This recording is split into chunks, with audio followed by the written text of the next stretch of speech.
Donc, nous sommes ravis de vous accueillir pour ce webinaire sur le thème Les tiers-lieux, de nouveaux espaces d'apprentissage à découvrir. Alors, pourquoi ce thème? Eh bien, parce que vous connaissez ou fréquentez peut-être un tiers-lieu près de chez vous et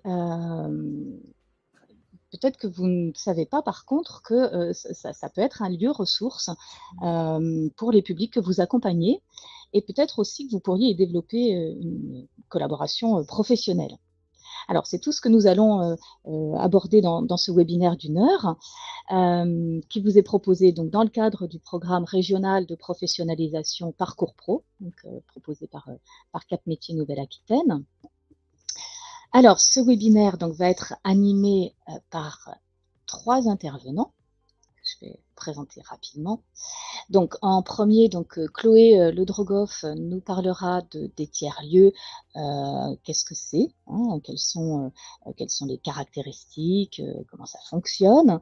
Et elle fera un focus aussi sur l'aspect formation dans les tiers-lieux, hein, un peu le centre de notre webinaire d'aujourd'hui. Ensuite, on aura l'intervention de Vincent Péchaud, lui qui nous parlera de son expérience de responsable d'un tiers-lieu, donc qui est organisme de formation et campus rural.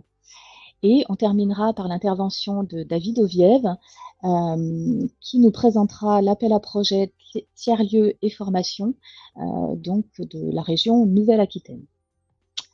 Alors, quant à moi, donc, je m'appelle Anne Gaudin, je suis chargée de mission à Cap Métiers Nouvelle-Aquitaine. Et donc, je suis là tout au long du webinaire pour faire remonter à nos intervenants les questions que vous poserez tout au long du webinaire dans le chat. Hein, donc, n'hésitez pas à utiliser cette fonctionnalité. C'est moi aussi qui vous enverrai donc, à la suite du webinaire un mail dans lequel donc, je vous transmettrai le support PowerPoint. Vous allez voir, on a un gros support avec beaucoup d'éléments. Et donc ça, je vous l'enverrai à la suite par mail. Et puis enfin, sachez donc que ce webinaire est enregistré et donc il sera mis en ligne sur notre chaîne YouTube d'ici quelques jours. Donc vous pourrez le retrouver ou inviter des collègues ou des partenaires qui n'auraient pas pu y assister. Voilà, on a beaucoup de choses à voir, donc je vais laisser tout de suite la parole à Chloé pour son intervention. Merci Anne. Je suis ravie d'être parmi vous pour effectivement vous présenter. Alors, je vais d'abord commencer par vous présenter la coopérative tiers-lieu. Ensuite, je vais vous faire effectivement un petit point sur comment nous, on caractérise en tout cas les tiers-lieux et qu'est-ce qu'on porte au sein de notre coopérative pour ensuite finir par un petit focus effectivement sur ce que peut apporter les tiers-lieux sur une dynamique de formation. Tout d'abord, voilà, la coopérative, la coopérative tiers-lieu, c'est une société coopérative d'intérêt collectif. On a plus de 10 ans d'existence, donc on a un certain nombre de sociétaires, voilà, presque 100, et on va en avoir bien plus là bientôt parce qu'on a changé récemment notre modalité de gouvernance puisque nous ne sommes plus une SARL mais une SA, ce qui nous permet d'avoir plus de sociétaires. Nous sommes un réseau à l'échelle de la région Nouvelle-Aquitaine. Donc, on anime au niveau animation territoriale, voilà, au niveau de la Nouvelle-Aquitaine. On est également un laboratoire d'innovation sociale. Et nous avons aussi une partie école, puisque nous sommes organismes de formation pour professionnaliser le secteur. Voilà, c'est nos 3 grandes missions. Et nos axes de travail aujourd'hui, c'est de vraiment favoriser l'ouverture, la mixité et l'accueil de la diversité dans les tiers-lieux. Éviter aussi le risque de dévoiement des tiers-lieux, puisque voilà, c'est quelque chose qui, on va dire, il y a quelque chose un peu à la mode. Et nous, on a comme volonté, en tout cas, d'essayer de pas que ça se dévoie et de garder un peu le cap. On a aussi donc une mission de sécuriser les parcours des personnes qui pilotent les tiers-lieux, les personnes qui sont dans les tiers-lieux, et de développer des contenus au service de tous, au service des communs.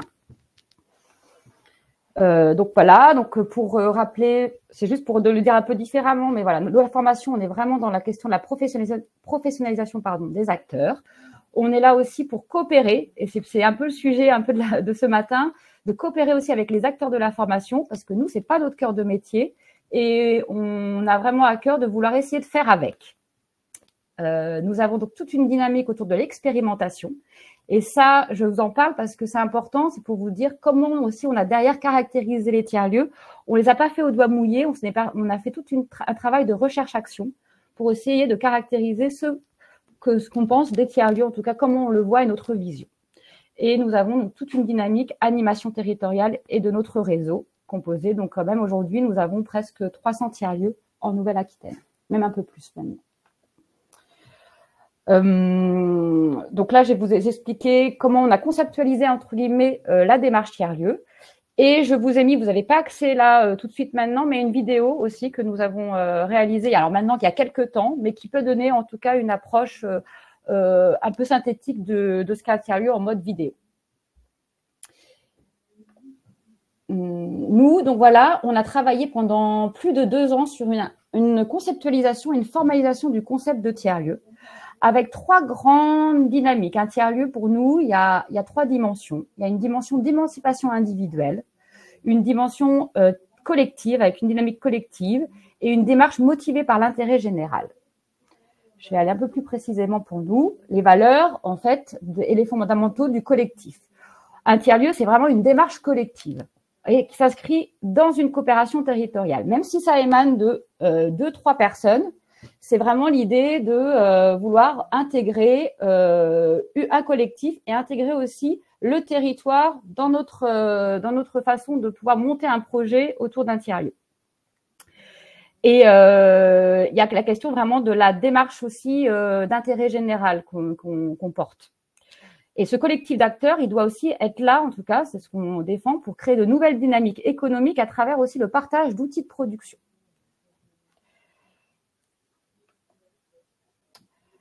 Et là, ce que je trouvais intéressant de vous dire avant de parler de focus formation, on a un gros travail qu'on a réalisé et qu'on réalise assez régulièrement d'un panorama, parce que souvent, voilà, on parle de choses sans s'appuyer sur des retours un peu factuels, des faits. Et nous, donc, on a fait un travail d'observatoire, qui est dans le cadre de notre laboratoire, pour essayer de voir un peu la plus-value, en tout cas, la valeur ajoutée que peut avoir les tiers-lieux et qu'est-ce qu'il en ressort, en fait, dans les caractéristiques. Une des premières caractéristiques, en tout cas, c'est dans l'aménagement du territoire, c'est déjà, en fait, l'évolution depuis 10 ans. C'est vrai que la dynamique tiers-lieu, le tiers-lieu s'est développé, a pris quand même une certaine ampleur. Et ça, voilà, c'était effectivement quelque chose encore il y a 10 ans qui était très peu, on n'en parlait pas beaucoup, on n'arrivait pas trop à le définir, on ne savait pas trop comment. Donc là, il y a vraiment une évolution et puis ça a pris beaucoup de place ces 2 dernières années. Là, je vous ai mis une petite question sur l'aménagement du territoire parce que ce qui est important pour nous, c'est la proximité. La proximité pour les personnes, pour qu'ils puissent venir, soit travailler, soit expérimenter des choses, soit vivre des choses collectives avec d'autres personnes. Je vous ai parlé de l'aménagement du territoire effectivement tout à l'heure. Donc, non, on a quand même une grosse partie dans les territoires ruraux. Donc, aujourd'hui, voilà, on est à plus de 300, en tout cas, tiers-lieux en activité. À la base, il y avait quand même un condensé en Gironde, puisqu'il y a eu aussi une dynamique qui a été quand même animée par la région il y a quelques années, donc qui fait qu'il y a eu en Gironde et dans l'ex-Aquitaine une grosse montée en puissance. Mais on voit bien qu'aujourd'hui, c'est toute la Nouvelle-Aquitaine qui bénéficie de ces lieux de proximité. Dans les activités et services, alors on va le dire pour essayer de simplifier, puisque c'est important quand même que ce soit lisible, on a 4 grandes typologies de services. On a les espaces de travail partagés qu'on appelle aussi coworking, qui sont plutôt des espaces pour des activités tertiaires. Mais aujourd'hui, ce n'est pas que ça, c'est aussi de plus en plus des espaces de travail partagés pour d'autres types d'activités. On a pas mal d'ateliers artisanaux partagés. On a également des Fab Labs. Donc, des Fab Labs, c'est des lieux aussi de fabrication qui sont de plus en plus présents. Et il y a aussi toute une dimension maintenant terre agricole partagée. Donc, voilà, on est un peu dans le spectre à la fois du secteur primaire, secondaire et tertiaire. Mais ce n'est pas que ça. Ce n'est pas que ces espaces de travail partagés. Ce n'est pas en fait des bureaux juste qu'on loue, qu'on sous-loue. Il y a plein d'autres briques d'activités et de services en fait complémentaires dans ces dynamiques et dans ces tiers-lieux, Alors, les 4 premiers aujourd'hui, et c'est pour ça que c'est intéressant aussi d'être là avec vous aujourd'hui, c'est qu'on se rend compte, en tout cas dans la manière dont les tiers-lieux ont envie d'avancer et de faire bouger, en tout cas, les choses dans leur tiers-lieu. Il y a la question de la formation et du transfert de savoir-faire. Alors, quand je dis formation, c'est au sens large. Je ne parle pas forcément de formation professionnelle. C'est voilà, tout ce qui touche à la transmission, l'apprentissage au sens large. En tout cas, il y a dans ces lieux-là beaucoup de pair à pair, beaucoup de voilà, j'apprends en faisant, et ça se révèle quand même la moitié des tiers-lieux déclarent à faire cette activité-là. La question de l'accompagnement aussi revient très régulièrement. Et on a aussi toute une grande dynamique autour, on va dire, plus connexe autour des éléments de convivialité. J'ai envie de les réunir là-dessous. Donc, les éléments, en fait, les événements culturels. On a aussi les bars, cafés, restaurants. Tout ce qui contribue à la convivialité. Je ne vais pas tout vous lister parce qu'après, voilà, il y a plein d'autres sous-éléments. Excusez-moi, Chloé, il y a juste une question. Quelqu'un nous demande si vous pourriez définir succinctement ce qu'est un tiers-lieu. Je pense que là, ce que vous êtes en train d'expliquer, c'est ça, exactement, pour simplifier. J'ai voulu expliquer la démarche parce que voilà, il y a quelque chose un peu plus de global et conceptuel. Et après, là, je vous donne des éléments plus factuels. Donc, un tiers-lieu, effectivement, c'est des lieux, des espaces de travail partagés, donc, je vous ai dit dans les différents secteurs, avec vraiment cette dynamique collective. Et je vais continuer. Et voilà, je pense que je vais apporter des éléments complémentaires au fur et à mesure. Très bien, merci. Et je pourrai après préciser encore davantage. La question aussi dans les tiers-lieux, c'est la question de l'accessibilité. Et là, je vous donne des faits, l'accessibilité tarifaire, où l'idée, par contre, on n'a pas, ils essayent vraiment de rendre les lieux accessibles avec souvent des éléments tarifaires, hein, mais les gens ne sont pas obligés de s'engager forcément sur une durée précise. Ils peuvent venir sur un moment, un mois, une journée, une heure, repartir, voilà. Le socle commun, c'est souvent d'avoir quand même des lieux, une salle ou un espace pour pouvoir avoir une table, une chaise, une connexion Internet, des éléments de reprographie, enfin voilà, tout ce qui permet de travailler. Là, je parle du tertiaire, mais par exemple, pour l'artisanal, c'est d'avoir des machines, des éléments et des outils de production mutualisés. Un autre élément, c'est dans la terme de l'accueil et de la fréquentation. On a vraiment en tout cas, cette intention. Je ne dis pas qu'après, c'est comme ça partout, mais en tout cas, nous, dans la manière dont on défend, et Vincent pourra aussi en parler tout à l'heure, on a cette question de l'accueil, en tout cas inconditionnel, et de pas besoin d'avoir un profil déjà. Voilà, d'être soit demandeur d'emploi, soit d'être déjà en activité avec un numéro de SIRET. Voilà, c'est l'idée de se dire que voilà, on est une personne et on peut venir sans distinction de profil dans un tiers-lieu et en faire usage en fait de ce tiers-lieu. Donc 51%, voilà, il y a une évolution. C'est ça que important. Ce que je voulais vous dire, c'est que c'est pas ça que je voulais vous dire, pardon. C'est qu'il y a une évolution nette aussi dans la fréquentation. On est à 53 000 personnes aujourd'hui à avoir fréquenté et réalisé des choses dans des tiers-lieux. Et c'est 32% de plus que 2019. Donc il y a quand même, voilà, ce où les gens trouvent, ça répond à des besoins en tout cas, visiblement. Et alors, un truc important que je voulais vous notifier sur l'accueil, il y a quand même des choses où on se rend compte qu'il y a des obstacles et des difficultés, c'est par rapport à l'accueil de personnes à mobilité réduite. Puisque dans les tiers-lieux, souvent c'est dans des lieux un peu réhabilités, des anciens lieux. Je vous donne un exemple, un ancien trésor public qui a été récupéré, voilà, et il y a des problématiques en fait de PMR, hein, tout simplement.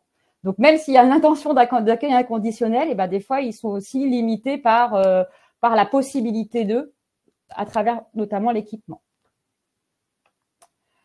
Les publics. Donc là, voilà, nous, en tout cas, de ce qu'on constate et ce qui caractérise en tout cas les lieux, c'est qu'on a une diversité de publics.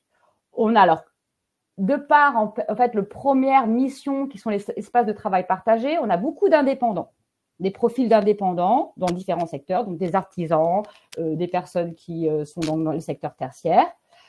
Mais pas que. On a aussi des gens qui sont en création d'activité. Et je vais pas même dire au-delà de la création d'entreprise, parce qu'il y en a qui sont en création d'entreprise, mais des gens qui sont juste en création d'activité, qui sont même pas encore au niveau de, voilà, c'est plus large que l'entreprise. On a aussi des salariés, et on a aussi tout un public qu'on appelle amateurs, qui viennent pas forcément au sens de travailler, mais qui viennent faire des choses, des activités, des choses au sein du tiers-lieu.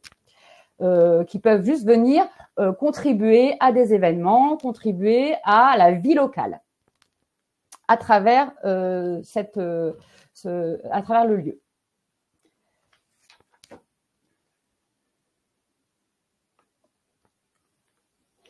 Après, je voulais vous faire un point sur la gouvernance, parce que ça, c'est une des caractéristiques en fait quand même des tiers-lieux.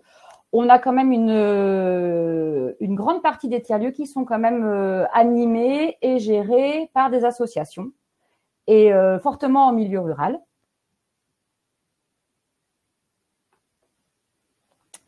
Et ce que je voulais vous dire, ce qui est important pour la gouvernance, c'est qu'il y a une question de la participation des utilisateurs.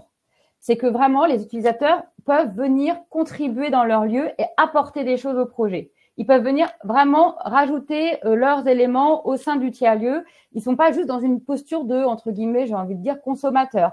Ils sont là, ils ont la possibilité d'apporter des projets, ils ont la possibilité de faire partie de la gouvernance. Et en règle générale, il y a quand même pas mal de lieux qui sont gérés collectivement. Et notamment, les espaces sont gérés collectivement, les gens se partagent. Donc, l'accueil est une mission qui est partagée au sein des lieux. Pas dans tous les lieux, mais il y en a. En tout cas, voilà, tout le monde est en capacité, en tout cas, de pouvoir accueillir de nouvelles personnes dans le lieu, de pouvoir expliquer ce qui s'y passe, de pouvoir, voilà. Il n'y a pas ce côté juste, je viens, je consomme, entre guillemets, un service. Il y en a qui viennent parce que ça répond à leurs besoins. Mais en tout cas, dans la dynamique de ce que va insuffler le lieu et la gouvernance, on est vraiment là-dedans. La participation et être vraiment partie prenante du projet social et du projet qu'on a envie de porter dans le lieu.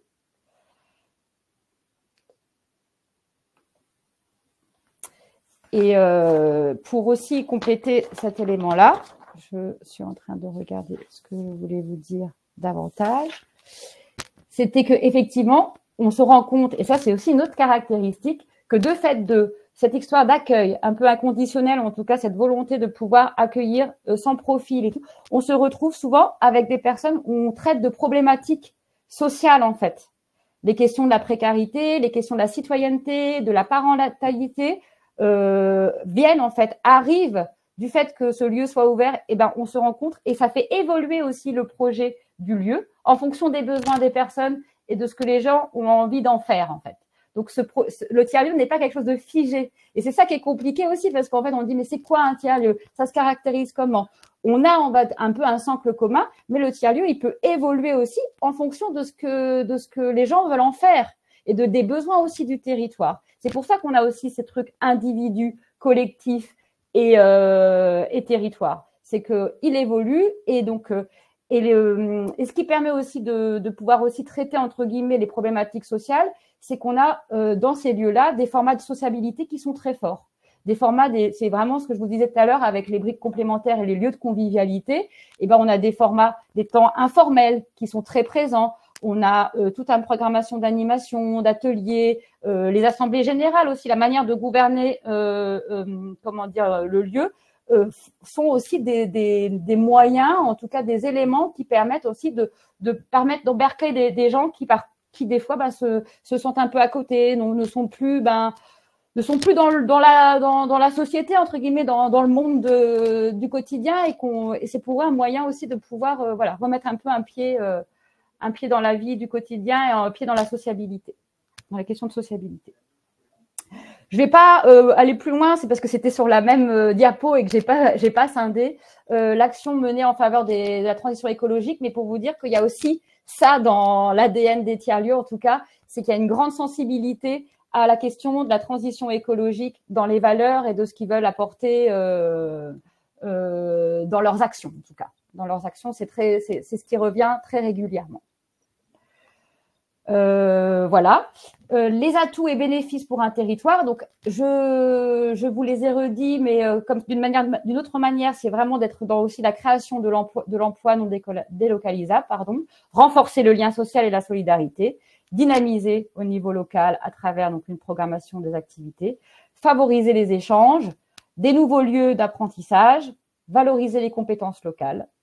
Installation de développement et d'activité locale, ça fait un peu la redondance. En tout cas, une meilleure qualité aussi de vie pour les travailleurs, limiter les flux pendulaires et contribuer au maintien d'équipements et de services de proximité sans faire à la place des services publics. Je tiens à le préciser.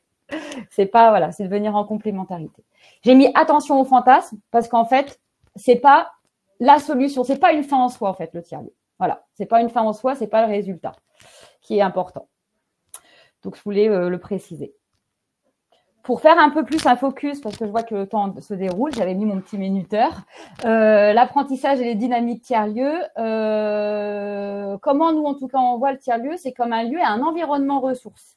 Donc, avec tout ce que je vous dis, c'est que c'est un vrai vivier de compétences. On a une diversité d'acteurs, des individus, mais aussi des structures qui sont dans les lieux. C'est pas que des individus, il y a des structures qui viennent aussi, plusieurs associations, des structures aussi privées, des entreprises, enfin voilà. Et c'est une diversité d'acteurs et de compétences dans les lieux. Bon, ça qui amène des nouvelles pratiques en fait, parce que y a beaucoup d'échanges informels, mais ça fait qu'il y a des apprentissages qui se font, apprendre sans avoir qu'on a conscience d'apprendre en fait. Il y a une mise en commun des savoirs et une découverte de plein de métiers différents. Il y a des externalités positives aussi qui vont au-delà de ce pourquoi les personnes viennent. Les gens vont venir par une porte d'entrée et en fait, crescendo, de par cet écosystème, il y a des mises en lien, des sociabilisations, des opportunités, des mises en réseau. Voilà. Et le collectif et l'appui de collectif en tiers-lieu génère ça, en fait, génère cet effet boule de neige un peu. Et la question, toujours pareil, de la proximité et des liens avec le territoire. Et ça, Vincent pourra en parler tout à l'heure, où on s'appuie en fait sur les besoins du territoire et les expériences qu'on va faire en situation réelle et concrète, notamment en matière de formation. On va s'appuyer sur les besoins des acteurs socio-économiques de notre environnement pour pouvoir aussi que les personnes qui viennent apprendre dans des lieux puissent apprendre sur des situations réelles et concrètes. Voilà.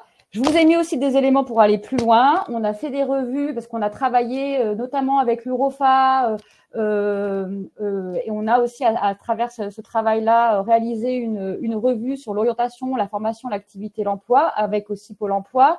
Et donc, vous avez pas mal d'articles qui peuvent aussi montrer ce que peut apporter, en tout cas, ce que vous pouvez faire aussi avec les lieux. Le panorama que je vous ai remis. Et on a beaucoup de ressources, en fait, qui sont accessibles et sur lesquelles ça peut être aussi inspirant. Je crois avoir fait le tour, Anne, et je laisse place aux questions. Très bien, merci Chloé. Alors effectivement, on a une question par rapport à l'utilisation qui peut s'inscrire et être utilisateur. Est-ce qu'il faut le faire à titre personnel ou est-ce qu'une association peut être utilisatrice? Une association peut être utilisatrice. D'accord. Il n'y a pas d'inscription particulière? Il faut rencontrer le lieu, en fait, ça dépend du lieu. Les lieux sont indépendants. Hein. Nous, on n'est pas une fédération. Quand je vous présente les lieux ont leur propre objet social et projet social en fonction du territoire, des individus qui composent le collectif, en fait. Donc, voilà, il faut vraiment pousser la porte et aller voir en fait, si ça aussi répond à ses besoins, ses attentes, en fait. Il n'y a pas d'uniformité. C'est ça. Très bien. Alors, y a-t-il d'autres questions? Je crois que les personnes sont en train d'écrire.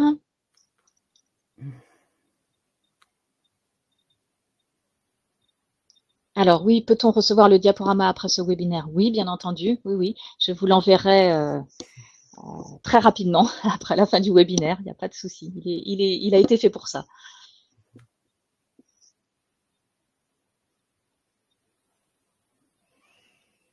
Voilà, bon, une deuxième question par rapport au diaporama. Bon, très bien, oui. Et donc, dans ce diaporama, vous retrouverez aussi le panorama. Hein, oui, il y a le lien du panorama qui sera plus lisible aussi, parce que là, il n'est pas forcément… Et puis, qui est plus complet, parce que moi, je vous ai extrait des éléments, mais ce qui permet en fait de vous donner des éléments un peu factuels et qui ressortent d'un recensement où on a… alors, j'ai plus l'échantillon, je suis désolée, mais pour le coup, sur le panorama, il est bien indiqué l'échantillon de réponse. D'accord. Alors, une autre question. Alors, ça va vite, là, ça y est. Oh là là. Plusieurs questions. Avez-vous un accompagnement ou une sorte de maquettage pour un modèle économique des tiers-lieux? Alors là, c'est pour savoir comment, si on a une volonté de créer un tiers-lieu, est-ce qu'on a un maquettage? J'essaie de reformuler en fait. Oui. Nous, on fait des accompagnements effectivement dans les lieux et là pour le coup, oui, on accompagne sur les aspects économiques. Après, on n'a pas une maquette là comme ça à proposer. Je ne sais pas si c'était ça le sens de la question en fait. Mais par contre, oui, on accompagne sur les dimensions, les modèles socio-économiques, oui. Alors, on nous demande si vous avez des liens avec Copalpha ou Coaction. Oui, alors Copalpha et Coaction sont sociétaires de la coopérative et effectivement, puisque les coopératives d'activité et d'emploi, les personnes qui sont entrepreneurs au sein de ces coopératives sont des fois des utilisateurs de lieux en fait. Et au-delà de ça, nous, on a un partenariat avec eux pour pouvoir aussi faciliter. Il y a plusieurs tiers-lieux qui se sont engagés dans ce partenariat-là pour faciliter l'accès à ces personnes, à cette typologie entre guillemets d'entrepreneurs pour pouvoir faire des liens. Donc, on est vraiment en lien avec eux sur ce type de projet. Très bien. Alors, est-ce que les tiers-lieux peuvent être portés par une collectivité territoriale? Alors, c'est intéressant cette question parce que oui, il y a des collectivités qui sont initiateurs, on va dire, mais nous, alors dans notre démarche, parce qu'on accompagne pas mal de collectivités, c'est là où on vous dit attention aux fantasmes, parce que en fait, l'idée, c'est que derrière, qu'il y ait bien un collectif. Nous, ce qu'on préconise, c'est que la collectivité peut être initiatrice, facilitatrice, mais qu'il faut vraiment qu'il y ait un collectif derrière, en fait, de citoyens. Parce que ce qui est déjà arrivé, c'est que des collectivités vont porter des lieux, et ça fait des lieux, mais il n'y a rien dedans. Mmh. Alors, il y a encore beaucoup de questions. On va essayer d'aller vite parce qu'on a d'autres intervenants derrière. Alors, je remonte. Ouais, concrètement, comment fonctionne ce partenariat avec Copalpha et Coaction, s'il vous plaît? C'est peut-être compliqué d'y répondre. Après, concrètement, c'est un partenariat où les personnes, par exemple, les entrepreneurs peuvent venir gratuitement dans un tiers-lieu pour une partie, et après, voilà, ça leur permet de venir et de tester en fait le lieu. Je ne sais pas si ça répond à la question. Oui, ok, tant mieux. Très bien. Alors, on a une question sur l'hébergement. Est-ce que vous savez combien il y a de tiers-lieux proposant un hébergement? Alors ça, j'ai pas de chiffres. Je sais pas. Alors c'est pas très. Il n'y a pas trop de tiers-lieux qui proposent des hébergements en interne. Par contre, le fait qu'ils soient impliqués dans le territoire, je sais ils ont des liens avec l'écosystème des hébergeurs, on va dire, et des gens. Moi, j'ai vécu ça. J'ai pu héberger dans un gîte, par exemple, parce qu'ils étaient en partenariat avec le tiers-lieu. Et je crois même que la personne qui tenait le gîte faisait partie de la gouvernance du tiers-lieu. Vous voyez? Donc en fait, tout est lié. Ouais, très bien. Une dernière question et ensuite on passe la parole à Vincent. Un citoyen souhaitant s'installer en agriculture a-t-il sa place dans un tiers-lieu? Création d'entreprise, études économiques, etc. Alors après, ça dépend de l'objet social du tiers-lieu. Tous les tiers-lieux n'ont pas la possibilité de proposer la question, la dynamique agricole, la question agricole en tout cas. Mais il y a des tiers-lieux qui, là, je peux pas vous donner la liste. Par contre, vous pouvez la retrouver. On a sur notre site internet trouver un tiers-lieu, et là vous avez une cartographie et chaque tiers-lieu a donné ses caractéristiques, dans quel domaine ils sont, c'est plutôt du tertiaire, c'est plutôt agricole, artisanal, et pour voir là où il y a des choses à pouvoir réaliser. Très bien, oui, merci Chloé. C'est important de rappeler qu'il y a une cartographie régionale des tiers-lieux. Ça peut être bien pour aller chercher. Très bien. Merci beaucoup. Alors. Avec plaisir. Donc Vincent, c'est à vous si vous voulez bien. Merci Anne. Bonjour à tous et à toutes. Donc je suis Vincent, un des cofondateurs de l'association Lasmala, qui est une association citoyenne de développement local. Je prends la parole après Chloé qui a essayé brièvement de définir ce qu'était un tiers-lieu. Donc là, vous allez avoir la définition par l'exemple, sachant que le mot tiers-lieu recouvre de nombreuses activités, de nombreuses philosophies, de nombreuses cultures, et c'est pas évident effectivement de donner une définition précise.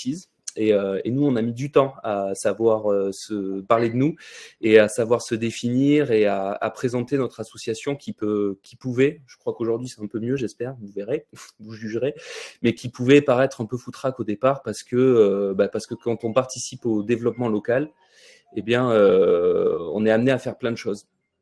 Et comme ça dépend aussi beaucoup de la personnalité et des compétences des fondateurs, ces tiers-lieux, ou des gens qui s'investissent dedans. Et comme l'a dit Chloé, comme c'est aussi un lieu qui se veut agile et qui se veut répondre aux services et bouger en fonction des besoins du territoire et des usagers, forcément, on est amené à se redéfinir un peu tout le temps. En revanche, nous, on a, après maintenant 10 ans presque de vie sur le territoire, donc on est basé à Saint-Julien-en-Borne dans les Landes, en dessous de Mimizan, dans un petit village de 1900, je crois aujourd'hui, 1900 habitants. Voilà, aujourd'hui, nous, on arrive à se définir. Alors, c'est la slide d'après, mais bon, voilà. Donc, je disais 10 ans sur le territoire, 10 salariés aujourd'hui, 600 adhérents à jour et 50 bénévoles actifs, à peu près. Ce collectif de bénévoles et de professionnels se regroupe ou se distribue autour de 3 lieux. Un café associatif qui est labellisé espace de vie sociale, qui accueille une dizaine d'ateliers, on va dire, par semaine, et qui accueille le gros aussi de nos bénévoles, puisque l'engagement de bénévoles se fait souvent par cette porte. Un hangar dans lequel on a un atelier une salle informatique, on va dire, mais salle informatique, c'est pas ça non plus, c'est plus une salle de formation qui à l'occasion se transforme en atelier de réparation informatique, vous verrez pourquoi. Et enfin un troisième lieu qui est un plateau technique de formation qui est au sein d'un bric-à-brac, le bric-à-brac du Grenier de Mésos, pour celles et ceux qui sont du coin, qui doivent connaître, dans lequel on a 160 mètres carrés d'espace et d'outils partageables et partagés. Cet atelier il tourne autour du bois et du métal principalement. Voilà, donc nos actions, on est reconnu d'intérêt général, on est agréé éducation populaire, voilà, on se revendique un peu de l'éducation populaire dans la façon dont on va faire, dont on va animer nos ateliers, mais aussi penser nos formations, vous le verrez après. Et la SMALA porte et accompagne des initiatives de territoire selon 2 axes. Un programme socioculturel et un programme de formation. Voilà, je crois que donc porte et accompagne, c'est intéressant. Là, il y a le fait de porter. Donc ça, c'est la SMALA qui est initiatrice de projets par ses fondateurs, par son besoin aussi économique, par ses envies et par les choses qu'elle a identifiées sur le territoire. Et puis il y a accompagne. On peut aussi on est aussi un outil au service des envies et des gens du territoire. Et donc on peut être soit un premier guichet d'accompagnement, donc on va pouvoir écouter les gens et les réorienter sur d'autres organismes qui vont être plus compétents que nous selon les projets portés par les personnes, ou alors on va pouvoir essayer carrément de les aider à mettre en place un atelier au café par exemple.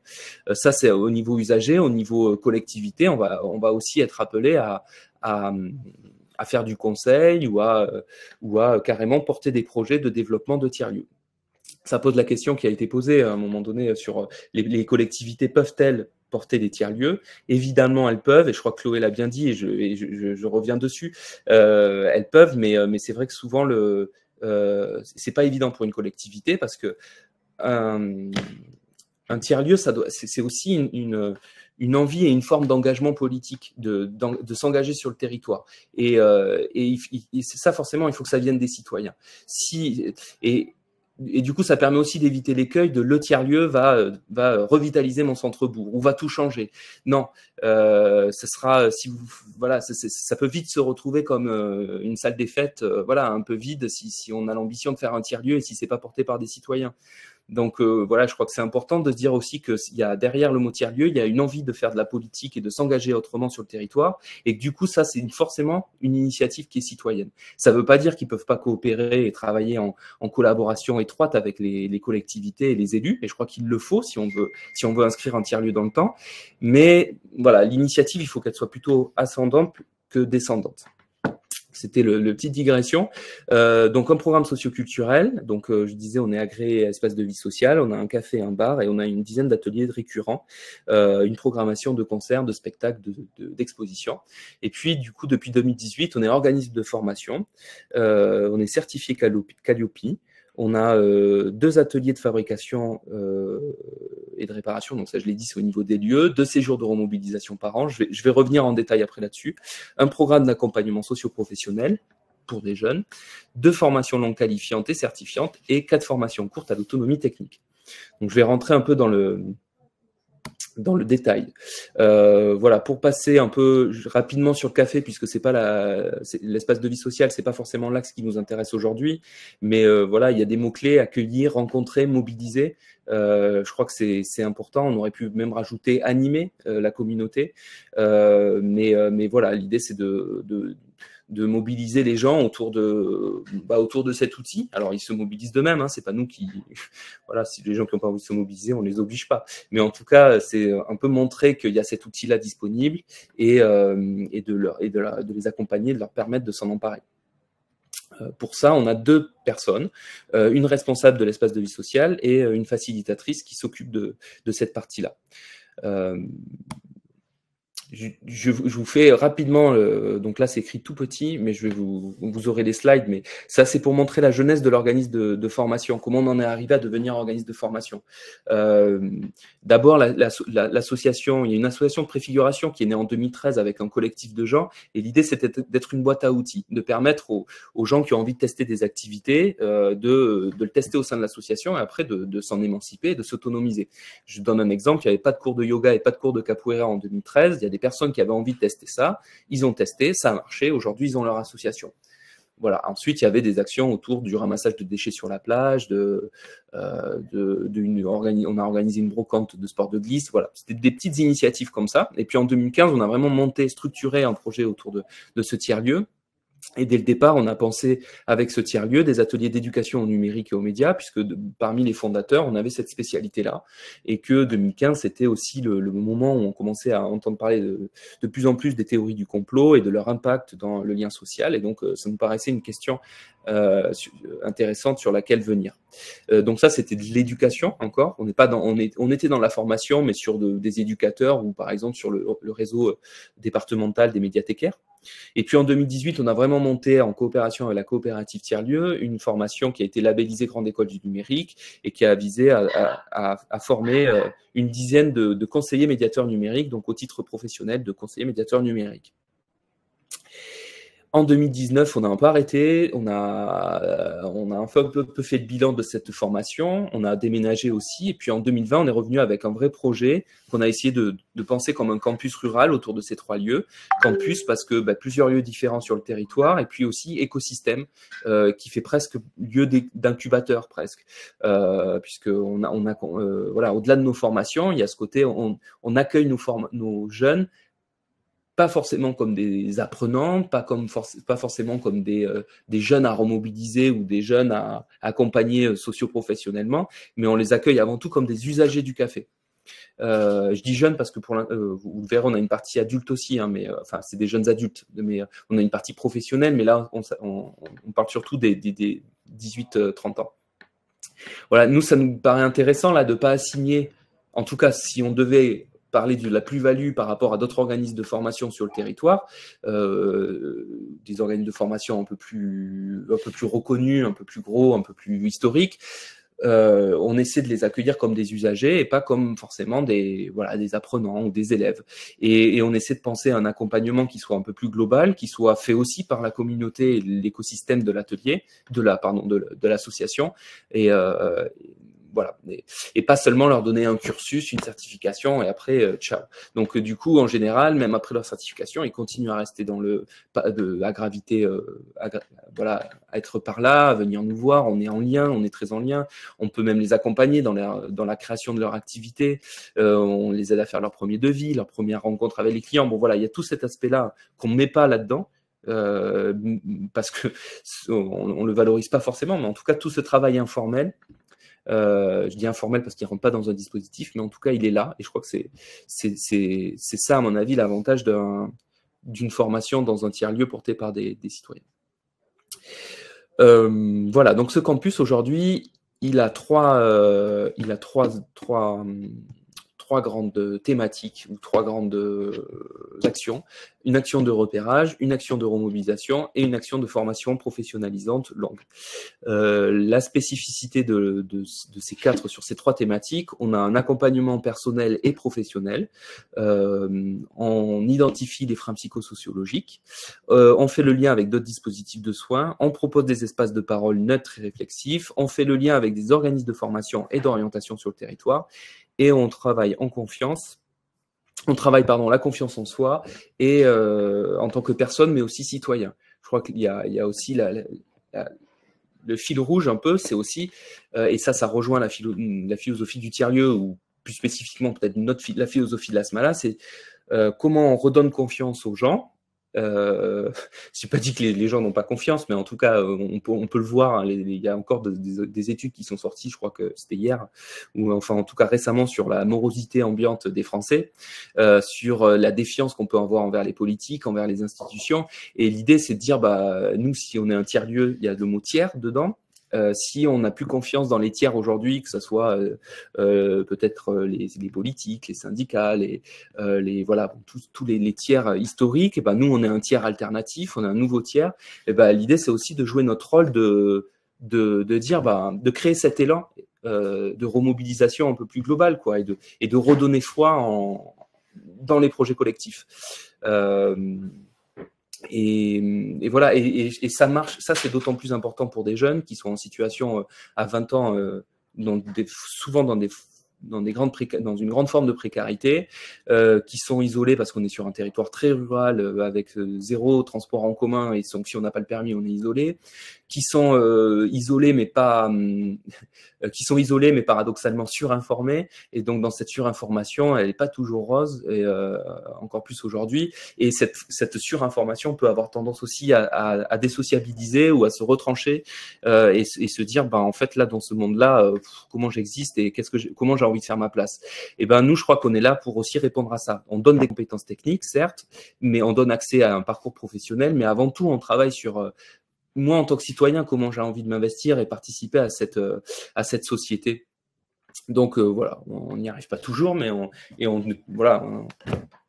n'est pas, mais on essaie d'apporter notre pierre à l'édifice là-dessus, sur redonner foi dans les projets collectifs, et se sentir pleinement citoyen et se dire, le territoire là, comment je peux m'en emparer. Et je crois que ça va avec la question qui souvent les employeurs posent, c'est-à-dire on a des problèmes de recrutement, les jeunes ne veulent plus bosser. Et au-delà de ce constat, c'est en fait les jeunes veulent bosser dans quoi et comment. Et la recherche de sens, on sait aujourd'hui qu'elle est très importante pour les jeunes. Et du coup, je crois que le tiers-lieu, organisme de formation tiers-lieu, peut apporter aussi quelque chose là-dedans dans cette recherche de sens et d'accueil des jeunes, de leurs projets. Anne, vous me coupez si je suis trop lent, parce que je digresse au fur et à mesure, et du coup j'espère que même pour vous ça vous paraît pas trop hors sol ce que je dis, mais du coup je rentre un peu dans le concret. Pour parler concrètement, on a 2 séjours. Bivouac, qui est un séjour de 21 jours, grosso modo, qui consiste là à se remotiver, à reprendre confiance en soi et à découvrir un peu ce qui se passe sur le territoire. Donc c'est 21 jours de colonie. C'est presque, on l'a pensé un peu comme une colonie de vacances, sauf que on met les jeunes en situation de faire plein d'ateliers, de découvrir le territoire. Il y a un vrai bivouac, puisqu'ils partent 3 jours en pleine nature, camper, faire un vrai bivouac, camper au bord d'une rivière, fabriquer des radeaux, et puis s'amuser sur des choses comme ça. L'idée, c'est qu'à la fin, ils partent avec une feuille de route qui leur permet de se fixer des objectifs à court terme, des objectifs là pour le coup socio-pro, c'est-à-dire ça peut aller de il faut que j'en peux plus de vivre chez mes parents, il faut que je me trouve un logement, et comment je fais, et là sur la feuille de route il y a concrètement des numéros de téléphone pour dire j'appelle Marie-Aimée qui va pouvoir m'aider à faire mon dossier CAF pour penser pour avoir des APL. J'appelle machin parce qu'il a peut-être une piole dans son logement et que ça peut me dépanner. Donc voilà, c'est une feuille de route très concrète, des objectifs de route très basiques, mais l'idée c'est de se dire, une fois qu'ils sont partis de chez nous et qu'ils se retrouvent tout seuls dans leur chambre, c'est qu'ils remettent la main sur cette feuille de route et se dire ouais, quand même à ce moment-là j'étais dans cette dynamique, c'était chouette, et je m'étais dit que je ferais ça, où j'en suis aujourd'hui. Bivouac Plus, ça c'est tout nouveau. On lance ça, on va tester ça cette année, et cela c'est de l'accompagnement socio-professionnel sur 2 mois en alternance, donc c'est 42 jours en gros, 42 jours dans lequel la semaine où ils sont chez nous, ils vont continuer à faire des ateliers pour travailler leur projet professionnel, et la semaine où ils sont en entreprise, ils vont découvrir un métier ou une activité. Voilà, donc là, on s'appuie, notre fil rouge, c'est on s'appuie sur un petit Media Lab qu'on a conçu. Je ne sais pas si vous, pour celles et ceux qui fréquentent des jeunes ou qui sont familiers des nouveaux usages sur Internet, on se base sur on va créer une chaîne Twitch et une communauté en ligne pour voilà, parler des jeunes, qu'ils puissent eux-mêmes se mettre en scène. Voilà, ce sera animé et encadré par des professionnels, mais l'idée, c'est de s'appuyer aussi sur un outil sur lequel ils sont super familiers, le jeu vidéo, Discord, Twitch, et pour les amener à formuler aussi un discours et à formuler un projet professionnel. Alors, Vincent, je me permets, puisque j'ai demandé aux personnes si elles avaient des questions à vous poser, donc les questions arrivent, parce qu'on arrive au temps de questions-réponses. Sur le parcours bivouac, intégrez-vous des temps avec les arts vivants pour favoriser l'expression et l'estime de soi? Alors, pardon, intégrez-vous… pardon, la question c'est… Des temps avec les arts vivants pour favoriser l'expression et l'estime de soi. Voilà. Tout à fait. On fait le lien avec l'art et l'esthétique en général, tout le temps. Je prends un exemple très concret sur Bivouac. Les 4 premiers jours, ils fabriquent une borne d'arcade et une borne d'arcade pour jouer aux jeux vidéo. Et là, par exemple, ils travaillent avec une designeuse et un menuisier. Et en fait, ils récupèrent dans la recyclerie, ils récupèrent du bois qui n'est pas utilisé, ils fabriquent la bande d'arcade à partir de ce bois-là, et ils vont le décorer, le graver, le penser esthétiquement avec la designeuse. Donc il y a ce côté esthétique.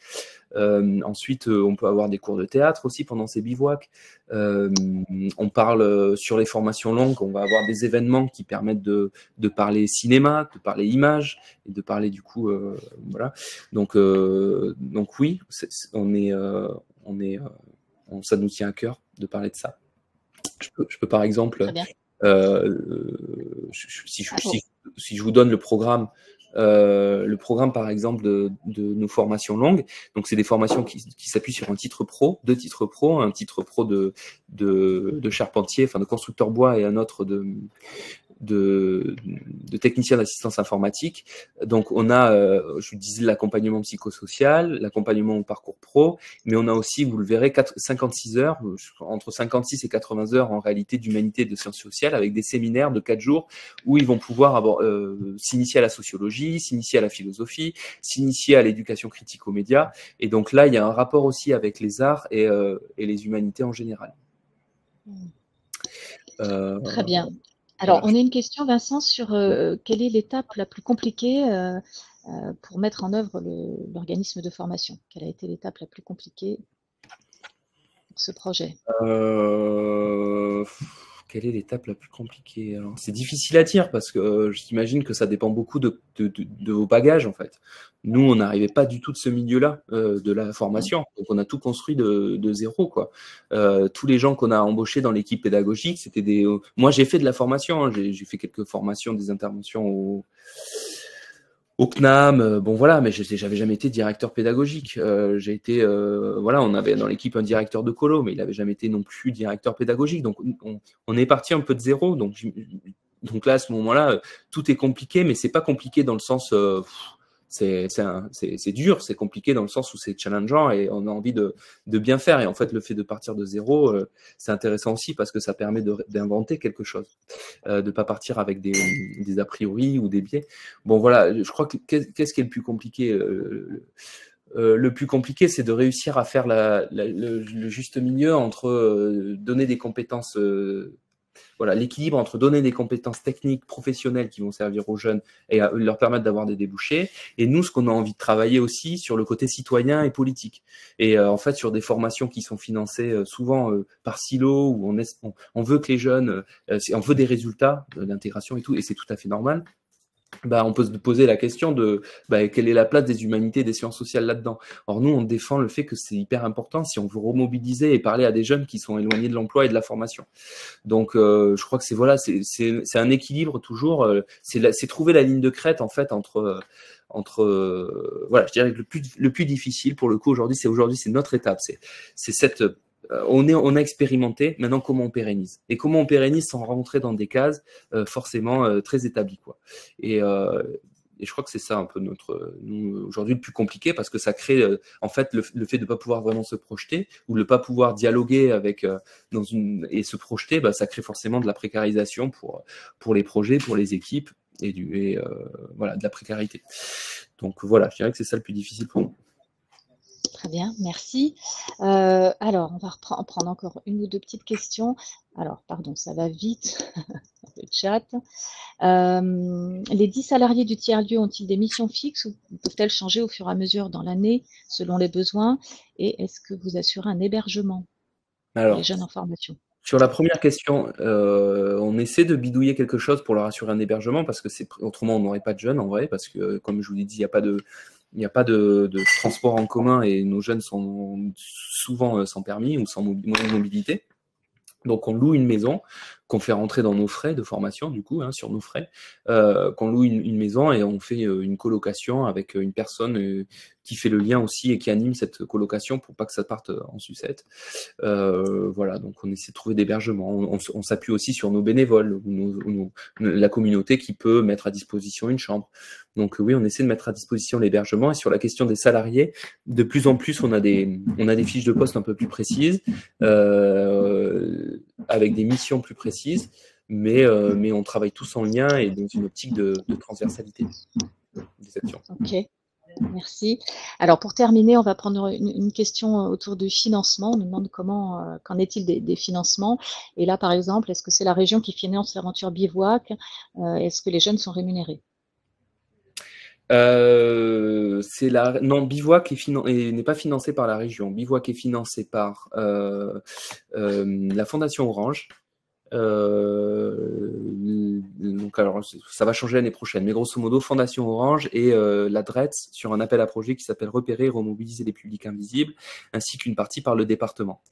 L'année prochaine, ça va un peu changer. On a un fonds d'investissement qui est un fonds territorial là, qui nous a proposé une aide et participer au financement, et ça va être du FSE+. Voilà, pour l'instant, on n'a pas fait intervenir la région sur ces lignes-là, mais peut-être qu'un jour, ça se pourrait pour avoir, notamment pour penser une cohérence des parcours des jeunes dans notre tiers-lieu organisme de formation, ça pourrait être intéressant. En revanche, la région participe évidemment au financement des chantiers qualification Nouvelle Chance et numérique et territoire, donc sur les formations longues et professionnalisantes. Donc, voilà. Très bien. Bon, on va s'arrêter là, malheureusement, Vincent, pour votre intervention. Merci beaucoup. Donc, on va justement donner la parole à un financeur, ouais, par la voix de David Oviev. Voilà. Merci pour vos questions. On n'a peut-être pas répondu à tout, mais le timing est serré. Voilà. Donc, David, je vous laisse la parole. Je me permets de répondre directement dans vos questions dans le chat. Du coup. Très bien. Oui, merci. Merci, bonjour à toutes et à tous. Je suis donc David Oviev, en effet, de la région. J'appartiens à la direction de la formation professionnelle et de l'apprentissage. Et j'interviens aujourd'hui pour vous présenter un appel à projet qui est assez récent, qui a été publié l'an dernier, qui s'intitule Tiers-lieu et formation et qui est copiloté par la direction à laquelle j'appartiens, et moi-même en l'occurrence, et la direction de l'économie sociale et solidaire, qui est représentée mais absente aujourd'hui par Eugénie Michardière, que peut-être certains d'entre vous connaissent. Ce qui me paraît utile et nécessaire de faire en premier lieu, c'est de rappeler un petit peu le contexte dans lequel s'inscrit cet appel à projet. Chloé l'a évoqué, Vincent aussi. En fait, la région Nouvelle-Aquitaine, et avant même la région Aquitaine, est une région très volontariste en matière de soutien et de développement des tiers-lieux. Et donc, ça fait une dizaine d'années finalement que la région soutient la création et le développement de ces espaces. Ce qui fait que elle a voté l'an dernier, en 2022, un appel à manifestation d'intérêt qui vise deux objectifs. Le premier, à finaliser le maillage territorial. Il y a encore des zones blanches, c'est-à-dire des zones dans lesquelles ne se trouve pas de tiers-lieu pour des personnes qui vivent dans ces territoires. Sachant que la règle est la suivante, il faut qu'on puisse trouver un tiers-lieu à 20 minutes au maximum de chez soi. Donc, cet appel à manifestation d'intérêt vise enfin à couvrir la totalité du territoire. Mais vous l'avez entendu, Chloé l'a dit tout à l'heure, il y a déjà 311 tiers-lieux sur le territoire et donc probablement que dans un an, la totalité sera couverte, la totalité de la Nouvelle-Aquitaine sera couverte selon le calcul que je viens d'évoquer. Et puis, il y a un deuxième objectif qui est celui de consolider le secteur des tiers-lieux, c'est-à-dire là, on a l'exemple d'un tiers-lieu assez structuré, assez historique. D'autres tiers-lieux sont plus récents, d'autres tiers-lieux sont plus petits. Bref, il y a une volonté de la part de la région de consolider ce secteur et de faire en sorte qu'il existe davantage dans les territoires avec des repérages et des identifications qui soient plus marquées. Et ça passe nécessairement par un certain nombre d'actions, notamment de professionnalisation des acteurs qui vivent et qui animent les tiers-lieux, que ce soit des bénévoles ou des salariés, et que d'autre part, quand même aussi, leur modèle économique se consolide, c'est-à-dire concrètement, ça veut dire qu'ils puissent développer des activités qui leur apportent des ressources propres et dépendent moins finalement des finances publiques.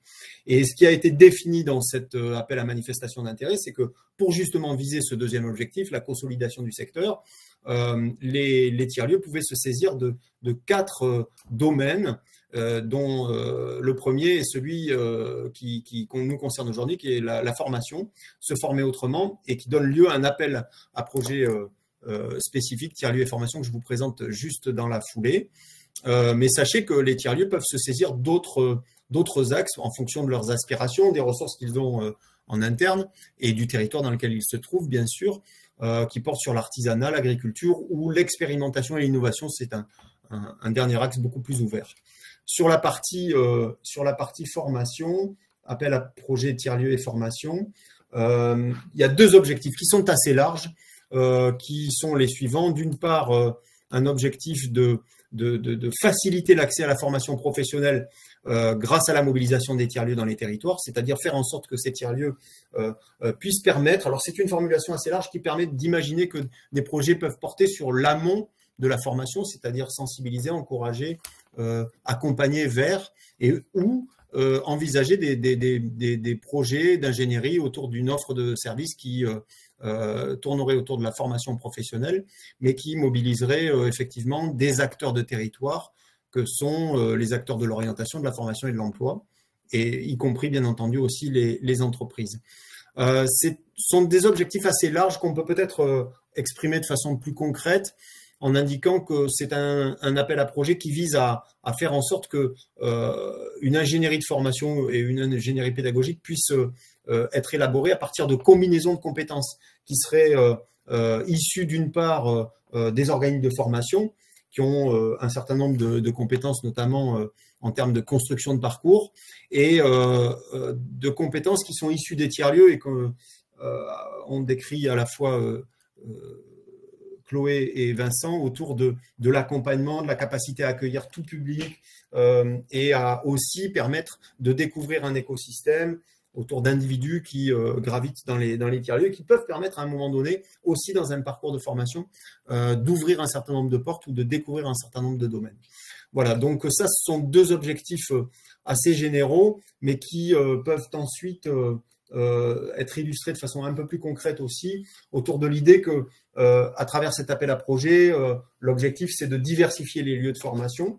Alors, se rapprocher d'un certain nombre de territoires, et notamment des territoires plus ruraux, faciliter l'accessibilité de certaines formations au travers d'actions qui sont à construire ou à co-construire entre un organisme et un tiers-lieu, et aussi s'appuyer encore une fois sur les pratiques qui sont fréquentes et dans les tiers-lieux, qui sont des logiques d'apprentissage, on l'évoquait tout à l'heure, par le partage en pair à pair, par le faire et par la mise en situation concrète au travers de situations de travail sur des ateliers participatifs, sur des chantiers qui peuvent se dérouler dans le domaine agricole, on l'évoque également, et j'en passe.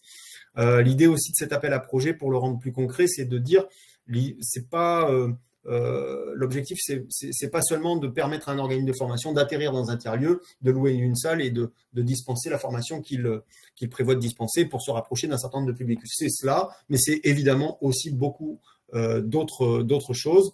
Donc, dépasser la logique d'équipement, ça veut dire embarquer dans le projet des actions d'animation, d'accompagnement des apprenants qui peuvent se passer avant, pendant et après la formation, au travers, encore une fois, des ressources dont disposent les tiers-lieux et que Vincent a pu décrire.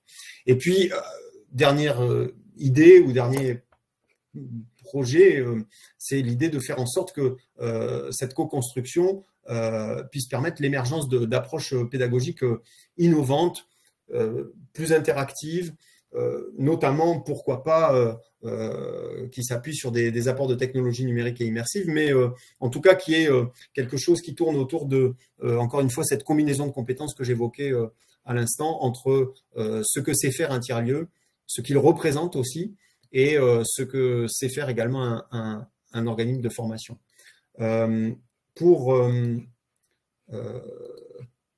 avancer un tout petit peu encore, à qui s'adresse cet appel à projet?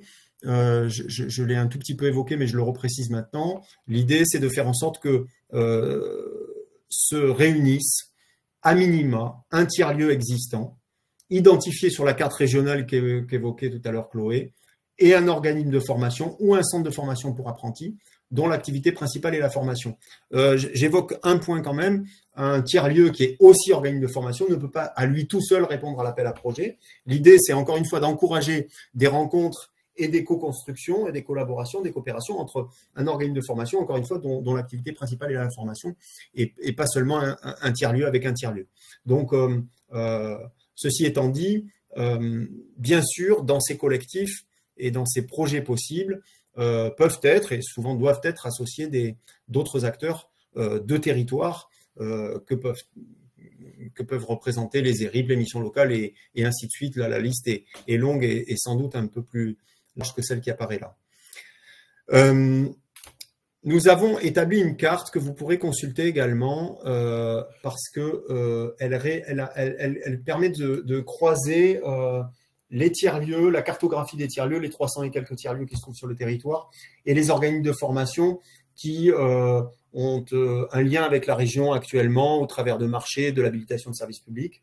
Alors, évidemment, c'est une cartographie qui est pas exhaustive parce que bien d'autres organismes de formation existent et ceux-ci se trouvent dans les territoires et souvent, parfois même, sont en lien avec les tiers-lieux. Mais l'idée, c'est peut-être pour vous, organismes, tiers-lieux ou autres établissement, d'avoir un peu de visibilité sur le territoire dans lequel vous trouvez et repérer les tiers-lieux existants autour de vous, si vous ne les connaissez pas, ou les organismes que nous connaissons. Et encore une fois, cette carte n'a pas vocation à être totalement exhaustive, mais permet comme ça d'avoir un premier repérage.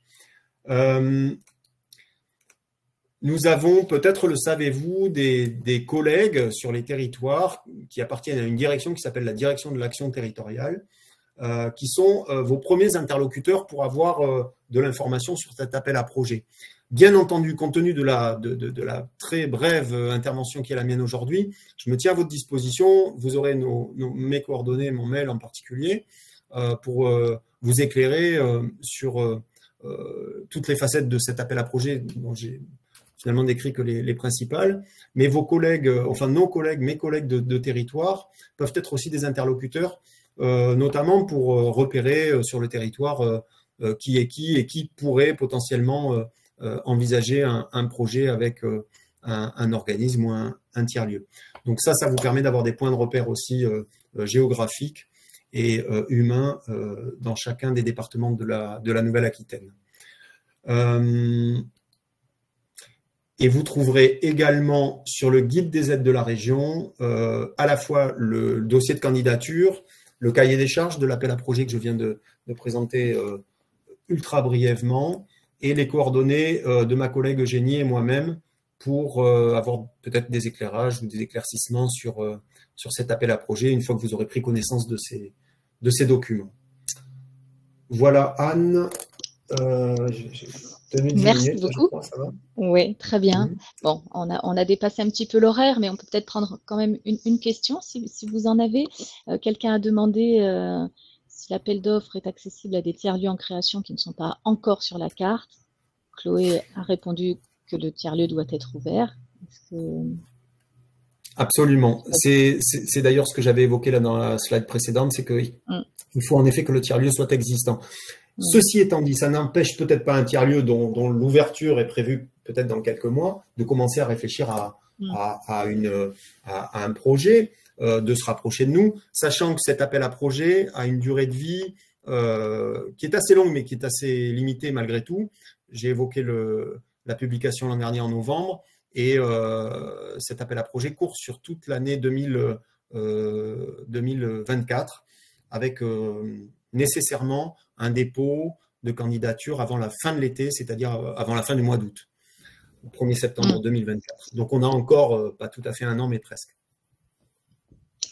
Très bien. On va prendre une dernière question, alors qui ne s'adresse pas forcément qu'à David. Peut-on ouvrir un nouveau tiers-lieu sur un territoire s'il en existe un à proximité qui est un objet social tout autre? Par exemple, peut-on ouvrir un tiers-lieu axé sur la formation si le tiers-lieu existant est axé sur une offre culturelle? En fait, il n'y a pas de loi. Il n'y a pas de loi. La seule loi qui est dit, c'est par rapport au dispositif de financement, puisque, comme l'a dit David, voilà, les dispositifs de financement, il y a des règles, donc c'est 20 minutes, c'est les dispositifs qui ont été, les critères qui ont été établis par la région. Après, si ça répond à un besoin de personnes, de collectifs, j'ai envie de dire oui. Après, voilà, c'est la question de comment après on fait financer ces lieux. Donc voilà.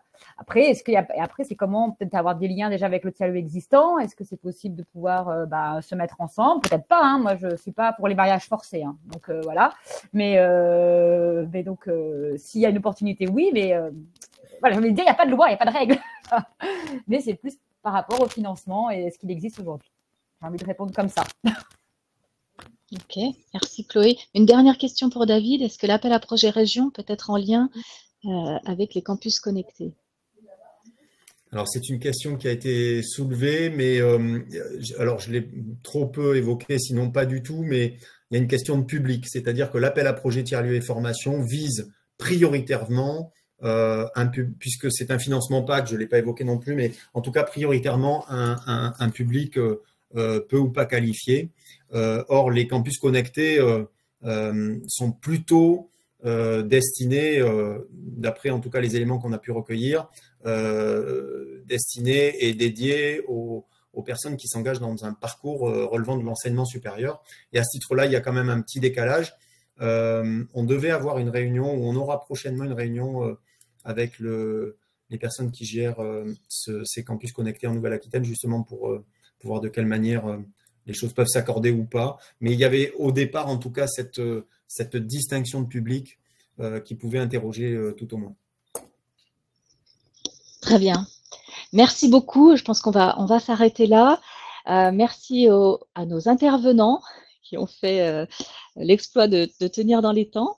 Merci aux participants, à vos nombreuses questions et à l'intérêt que ce thème a suscité. Alors j'en profite pour vous dire que donc j'ai mis à l'écran tout à l'heure le petit questionnaire de satisfaction. N'hésitez pas à le remplir, à nous faire part de vos souhaits de poursuite ou de thèmes qui pourraient poursuivre celui-ci. On essaiera d'y répondre. Je vous donne rendez-vous, si vous le voulez, à d'autres webinaires ou d'autres événements que nous organisons tout au long de l'année dans Parcours Pro. Et voilà, je vous dis à très bientôt. Merci encore à tous. Merci. Merci, au revoir.